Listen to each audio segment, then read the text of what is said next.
ओम बापू नंदा चौर वालिया बहुत आपकी बढ़िया सदा दर्द बड़ी सुंदर हाजरी। हाँ जी। संतोष। बाके बिहारी लाल आराम से की आराम आराम। श्री कृष्ण जय। गोविंद हरे मुरारे हे नाथ नारायण वासुदेवा श्री कृष्ण गोविंद हरे मुरारे हे नाथ नारायण वासुदेवा पित मात स्वामी सखा हमारे हे नाथ नारायण वासुदेवा श्री कृष्ण गोविंद हरे मुरारे हे नाथ नारायण वासुदेवा राधे कृष्ण राधे कृष्ण राधे राधे कृष्ण कृष्ण राधे कृष्ण राधे कृष्ण राधे राधे कृष्ण कृष्ण राधे कृष्ण राधे कृष्ण राधे राधे कृष्ण कृष्ण राधे कृष्ण राधे कृष्ण राधे राधे कृष्ण कृष्ण श्री कृष्ण गोविंद हरे मुरारे हे नाथ नारायण वासुदेवा हे नाथ नारायण वासुदेवा हे नाथ नारायण वासुदेवा वसुदेव सुतं देवं कंसचाणूरमर्दनं देवकी परमानन्दं कृष्णं वन्दे जगद्गुरुं कृष्णं वन्दे जगद्गुरुम् ॐ श्री परमात्मने नमः श्रीमद्भगवद्गीता अष्टमोऽध्यायः। बापू जी की प्यारी सात संगत जी, हम 8वें अध्याय का श्रवण कर रहे हैं, जिसमें श्लोक क्रमांक हमने 24 और 25 तक श्रवण किए। थोड़ा सा सारांश लेके अगले श्लोक में प्रवेश करेंगे। प्रभु अपने मुखारबिंद से हमें क्या उपदेश दे रहे हैं। पिछले श्लोकों में हमने श्रवण किया कि शास्त्रों के, हमारे वेदांतों के अनुसार सामान्य मनुष्य की ये धारणा है कि जो दिन में, शुक्ल पक्ष में और उत्तरायण में मरते हैं वे तो मुक्त हो जाते हैं, पार ब्रह्म लोक में जाते हैं और सच्चिदानंद परमात्मा में विलीन हो जाते हैं। परंतु जो रात में, कृष्ण पक्ष में और दक्षिणायन में मरते हैं उनकी मुक्ति जल्दी संभव नहीं होती, क्योंकि वो पहले चंद्र लोक में जाते हैं, उसके बाद फिर कृष्ण मार्ग से लौटकर वायु के अधीन होकर बादलों में जाते हैं, बादलों से वर्षा के रूप में भूमंडल में आकर अन्न में प्रवेश करते हैं, फिर क्रमानुसार होने वाली योनि में पुरुष के अन्न के शरीर द्वारा, अन्न के द्वारा प्रवेश करते हैं पुरुष शरीर में, और पुरुष से स्त्री जाति में जाकर शरीर धारण करके जन्म लेते हैं। इस प्रकार वो जन्म मरण के चक्कर में पड़ते हैं। अर्थात यह धारणा ठीक नहीं। कारण यह है कि जो शुक्ल मार्ग और कृष्ण मार्ग का वर्णन हुआ है यह उधर गति को प्राप्त करने वालों के लिए हुआ है, अर्थात जो उच्च गति को प्राप्त होते हैं। इसलिए अगर ऐसा ही मान लिया जाए कि दिन आदि में मरने वाले मुक्त होते हैं और रात्रि में मरने वाले मुक्त नहीं होते, तो फिर अधोगति वाले कब मरेंगे? अर्थात जो अत्यधिक पाप करते हैं, जिनके अंदर काम वासना अधिक है, तो उनका क्या होगा? क्या वे भी मोक्ष को प्राप्त होते हैं? तो भगवान अपने मुखारविंद से कहते हैं कि वास्तव में मरने वाले अपने अपने कर्मों के अनुसार ही ऊंच नीच गतियों में जाते हैं। फिर चाहे दिन में मरे, चाहे रात में, चाहे कृष्ण पक्ष हो, शुक्ल पक्ष हो, चाहे उत्तरायण हो, चाहे दक्षिणायन हो, ऐसा कोई स्थिर नियम नहीं है। ये सब कुछ उसके कर्मों पर ही निर्भर होता है। जितने अच्छे उच्च कर्म होंगे, काम वासना नहीं होगी, सांसारिक भव बंधन से मुक्त होगा, तभी उसकी अधोगति होगी, उधर गति होगी, अन्यथा अधोगति को वो प्राप्त होगा। संगीता जी, पिछले जी पिछले श्लोक में आपने यही बोला था ना, उत्तरायण में जो जाता है वो होता है ना, यही था ना उसमें। अब ये जी कह रहे हैं कि कर्मों के हिसाब से ही होता है ना। हाँ जी। तो वो एक एक श्लोक में उन्होंने पहले वर्णन किया कि शुक्ल पक्ष में जो होते हैं, क्योंकि शास्त्रों में ये विदित है कि शुक्ल पक्ष में मृत्यु जिनकी होती है दिन में होती है। तो हर एक पक्ष और दिन का समय और उत्तरायण ये सब एक ही सीध में होना असंभव है, क्योंकि हम साधारण मनुष्य हैं, हमें नहीं पता कि हमारी मृत्यु कब संभव है। जो बड़े बड़े संत महापुरुष होते हैं वो तो अपने लिए एक निश्चित समय, अच्छा कि हमें सीधा पार ब्रह्म परमेश्वर में ही लीन होना है, तो उस समय वो देह त्याग करते हैं। लेकिन साधारण मनुष्य, इनके अगर हमारे भी बाई चांस अगर अच्छा हो जाए तो ये नहीं कि हमें भी फिर स्वर्ग प्राप्त हो जाएगा, हमारी कर्मों का भी हिसाब किताब देखा जाएगा। अगर कोई बहुत पापी है लेकिन समय उसका बहुत अच्छा है, उत्तरायण है, शुक्ल पक्ष है, दिन की रोशनी है, लेकिन उसके कर्म अच्छे नहीं थे, तो उसको फिर कर्मों के अनुसार नरक भोगना पड़ता है। तो यही भगवान कह रहे हैं कि ये समझा जाता है कि उत्तरायण वाले मोक्ष को प्राप्त करते हैं, दक्षिणायन वाले नहीं करते। तो यहाँ पर सब ये नियम सबके लिए संभव नहीं है, क्योंकि ये कर्मों के अनुसार है। कर्मों का जो उनका स्वभाव होगा ऊंच नीच, फिर उस हिसाब से ही उनको मिलेगी। अगर उनके कर्म बुरे हैं तो उन्हें नीच योनि मिलेगी, अगर उच्च कर्म है तो वो बहुत अच्छे उच्च घराने में जन्म लेते हैं और अपनी भगवत यात्रा पुनः शुरू करते हैं। जैसे कि भीष्म पितामह जी का उदाहरण आया था कि भीष्म पितामह जी भगवत धाम मतलब 6 दक्षिणायन में उन्होंने वो शरीर दक्षिणायन के समय शरीर छोड़ते तो उन्हें उस लोक में प्रवेश नहीं करने दिया जा सकता था, उन्हें फिर बाहर प्रतीक्षा करनी पड़ती, क्योंकि उन्हें इच्छा मृत्यु प्राप्त थी। इसलिए उन्होंने सोचा कि मैं वहां जाके प्रतीक्षा करूं, इससे अच्छा है कि मैं यही क्यों ना, चाहे थोड़ा सा कष्ट भोग लूं, लेकिन यहाँ श्री कृष्ण के दर्शन भी होते रहेंगे और सत्संग भी होता रहेगा। इसलिए ये मेरे लिए यही हितकर है कि मैं यही पड़े रहकर वो समय जो मुझे वहां बिताना है दक्षिणायन को छोड़कर मैं उत्तरायण में ही शरीर का त्याग करूं। क्योंकि भीष्म पितामह जी थे वो एक द्यो नामक बहुत बड़े देवता थे, उन्हीं का ही स्वरूप था।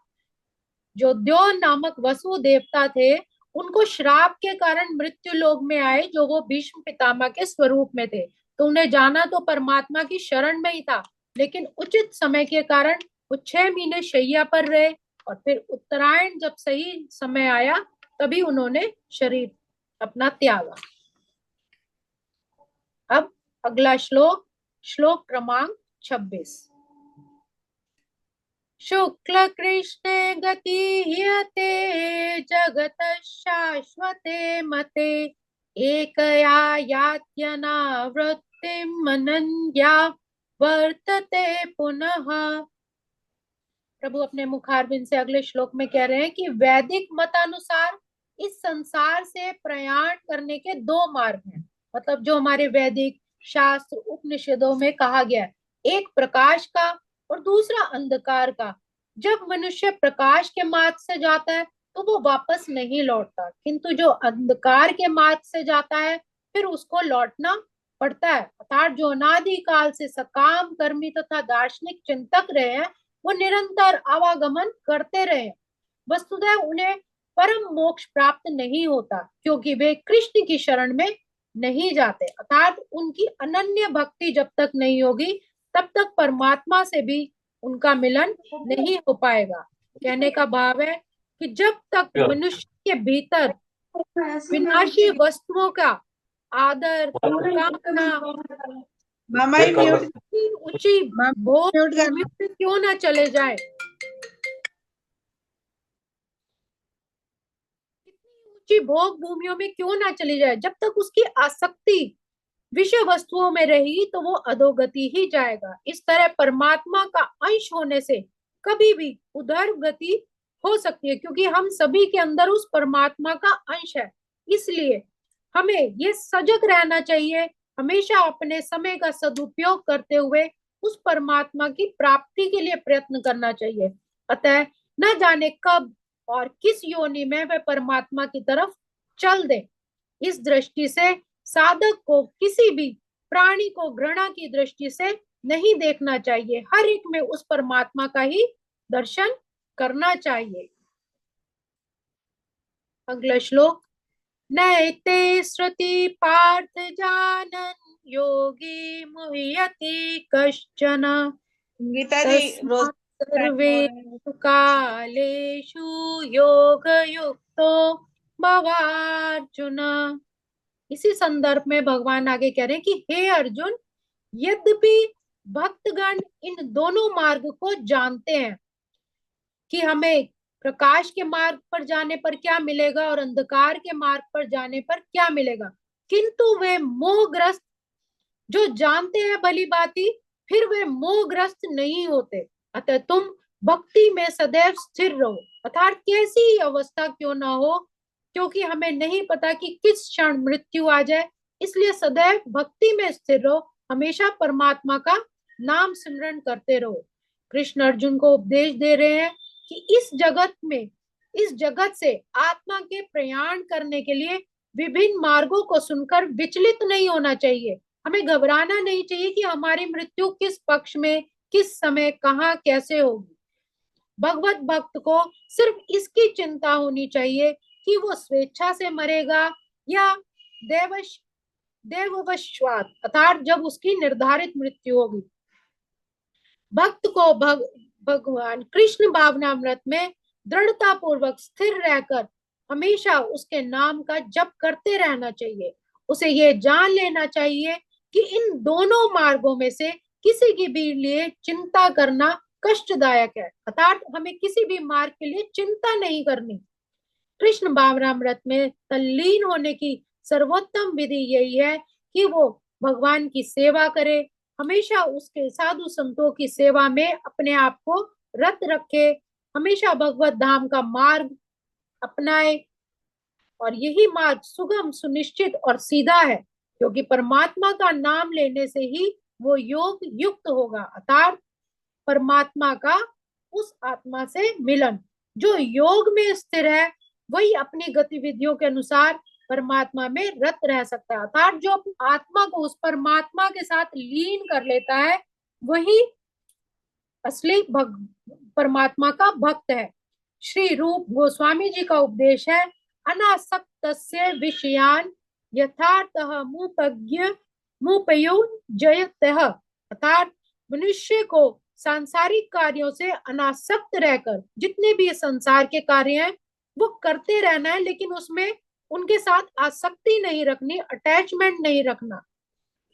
ये जानते हुए कि ये भगवत परमात्मा का ही कार्य है, उसे सब कुछ करना चाहिए, अपनी जिम्मेदारियों को पूर्ण करना चाहिए और परमात्मा का नाम भी लेते रहना चाहिए। इस विधि से उसे युक्त वैराग्य कहा जाता है और मनुष्य इसी नाम जप से सिद्धि को प्राप्त करता है। उस परमात्मा का निरंतर नाम जपने से ही मनुष्य भव बंधन से छूट जाता है। इसलिए भक्त को कभी भी ऐसे वर्णन को सुनकर विचलित नहीं होना, क्योंकि वो जानता है कि भक्ति के कारण ही भगवत धाम तक पहुंचा जा सकता है और उस भगवत धाम तक पहुंचने का सिर्फ एक ही मार्ग है, एक ही सुनिश्चित जो मार्ग है वो है परमात्मा का सिमरन, उसका नाम जप।